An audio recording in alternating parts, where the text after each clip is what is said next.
valuable golden tickets. I hope we can all keep it up. 3.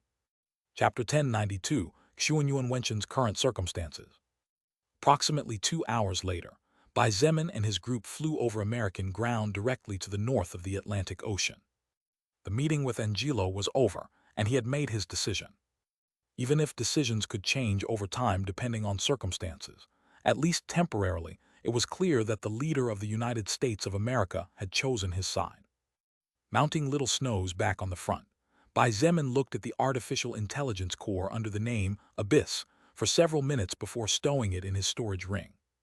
Now we just need to let our team work a bit on creating a copy with the highest possible capability to that of Abyss, install it in the Sky Destroyer's supercomputer, and let it merge with the ship's AI to become an even more powerful one. Kang Lan nodded, but then suddenly thought of something and said in a conflictive voice, "Bai Zemin, I understand that this is a big step for us from a technological point of view, but is it safe to install that thing in our computers?" Abyss was an AI serving Angelo and his faction, so Kang Lan's doubts were not completely misplaced. "I understand what you mean." Bai Zemin smiled at Bai Shilin sitting between his legs as he calmly said, "But you don't need to worry. I have full control over the Sky Destroyer, so even if Abyss wants to play rough, I only need a thought to remove it from the system. If that Angelo guy knows what's good for him, he won't do anything foolish." Nangong Lingxin shook her head. She simply couldn't imagine the leader of such a large and powerful faction doing something so foolish after seeing what Bai Zemin could do. "Angelo is a smart man." Chen He shook his head and pointed out, "While it's true that using Abyss as a virus can sneak into our systems and control our strongest weapons, even nuclear ones, a soul evolver capable of launching nuclear attacks left and right as an enemy is far more dangerous in comparison. The testing of the different serums and energy shield technology was over, so Eleonora no longer needed to stay in China, just the same way Chen He no longer needed to stay in the United States. Now everyone would be where they belonged. The mass development process would take a while, but once the faction received the first batch at each base, the defense and overall attack power of the humans would skyrocket. Bai Zemin's group encountered a few flying monsters along the way, but the monsters that were dumb enough to attack them even after one of them released their aura meant it was a weak beast, and those that were strong and intelligent enough to cause half a headache silently retreated as they noticed that this was not a group to mess with. 5 days later, the dawn of the first day of the week, little snow approached the vicinity of the Fangshan district. Finally home, Nangong Lingxin stretched her arms skyward, unconsciously emphasizing every curve of her sexy body. Seeing Chen He looking at her without much disguise, not with lewdness but with appreciation, the woman smiled and said amusedly, "Looks like the Western mentality changed you a bit, huh?" "Maybe," Chen He chuckled. If it was in the past, he would have blushed, so what Nangong Lingxin said was not exactly wrong. Bai Zemin took little Bai Shilin's right hand, and Shangyuan Bingzu her left hand. "Let's take a quick break here before we move. We need to get to Zicheng district as soon as possible to deliver the AI core," he said as he walked towards the group of armed soldiers waiting standing respectfully on the outskirts of a small forest. The group stopped for no more than 2 hours to properly fill their stomachs as they had been flying without rest, allowing Little Snow to rest and eat delicious fourth order dragon meat that Bai Zemin had brought from America.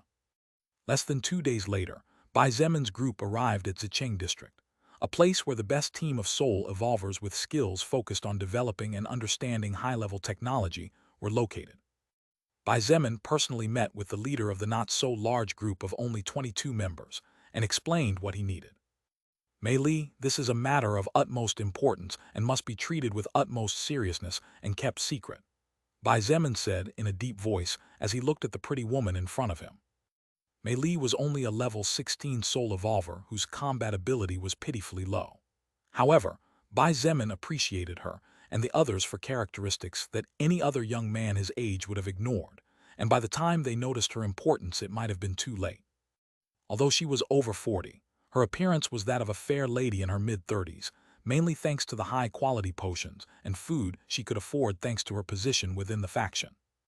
Leader, you may have forgotten, but I still remember perfectly well who was the person who saved my life and my husband's when we were starving to death without daring to leave because of the zombies. Mei Li looked at him with eyes brimming with infinite gratitude as she said, "Don't worry. Although my team is a bit crazy, and they don't like working with others, I will see to it that they pair up well with team leader Lin after we reach Champing District." The Sky Destroyer was in Champing District, so Mei Li and her team would have to move in order to join Lin Shayan, who was in charge of the team controlling the large flying battleship. How could I forget that moment? Bai Zemin shook his head as a memory of over 1 year ago loomed from one of the most distant corners of his mind. Back then, Mei Li and her husband were locked in the basement of their house. They did not dare to go out as there were several zombies inside the house, not to mention on the streets. Bai Zemin learned that Mei Li had killed a zombie on day 1 using a kitchen knife, and it was there that she obtained the first-order passive skill, Advanced Technological Engineer. A great skill, but unfortunately it was of no use in helping a person survive in the apocalypse. In fact, only a large faction could take advantage of someone with a skill as complicated as that, and Bai Zemin certainly did not let her go, but instead proposed a great deal that the then desperate Mei Li saw no reason to refuse. Even today, she was still grateful to the young man in front of her who could be her son, and surely would be for the rest of her life. Bai Zemin took his leave of Mei Li and rejoined the rest of his group who had been waiting for him. All set. All set. Shang Yuan Bingzu nodded and approached him as if she felt he was too far away. The combat helicopter will be escorted by 2 hunters to the Champing District base. Even Nangong Linkson and Chen He are joining the technology development team, so there will be no problems at all. Bai Zemin nodded, and after looking around, he noticed that apart from Shang Yuan Bingzu, there were only Bai Shilin and Kang Lan. Feng Tianwu, he asked, feeling perplexed. Shang Yuan Bingzu was about to answer his question when the unknown cry of some kind of creature echoed in the sky, answering him in her place. Bai Zemin and the others raised their heads just in time to see that from somewhere in the base, a kind of firebird whose wingspan measured more than 10 meters was soaring into the sky. The fire creature screeched, and with a flap of its large wings turned into a laser beam, disappearing over the horizon in a matter of seconds. She said she would head to Shanghai as there is something she needed to do there, Shang Yuan Bingzu explained calmly. She had not said anything about her not-so-friendly duel against Feng Tianwu, nor did she change her attitude towards her in any particular way. In fact, there were 2 reasons why Shang Yuan Bingzu challenged Feng Tianwu, and among those 2 reasons there was no jealousy, as in her eyes she had nothing to envy. It was more complicated than Bai Zemin believed, in fact. First of all, Shang Yuan Bingzu challenged Feng Tianwu because she wanted to beat her up a bit after learning that she was the girl who in the past hurt Bai Zemin to the point where he ended up learning a skill that turned him into something not unlike an insensitive killing machine. Second, and more importantly, however, Shang Yuan Bingzu wanted to beat Feng Tianwu as a sign of warning and punishment. She wanted the powerful fire mage to know that apart from Bai Zemin, there was someone else capable of stopping her, and she wanted to make her understand that if she ever did anything against him again, Shang Yuan Bingzu would be the one to make her pay with her life. Shang Yuan Bingzu knew that Feng Tianwu was a smart woman, so she was confident that her 2 messages were correctly delivered to their destination. Bai Zemin, who mistakenly thought that Shang Yuan Bingzu had challenged Feng Tianwu to prove to her that she was more powerful after Feng Tianwu said hurtful words about half a month ago, nodded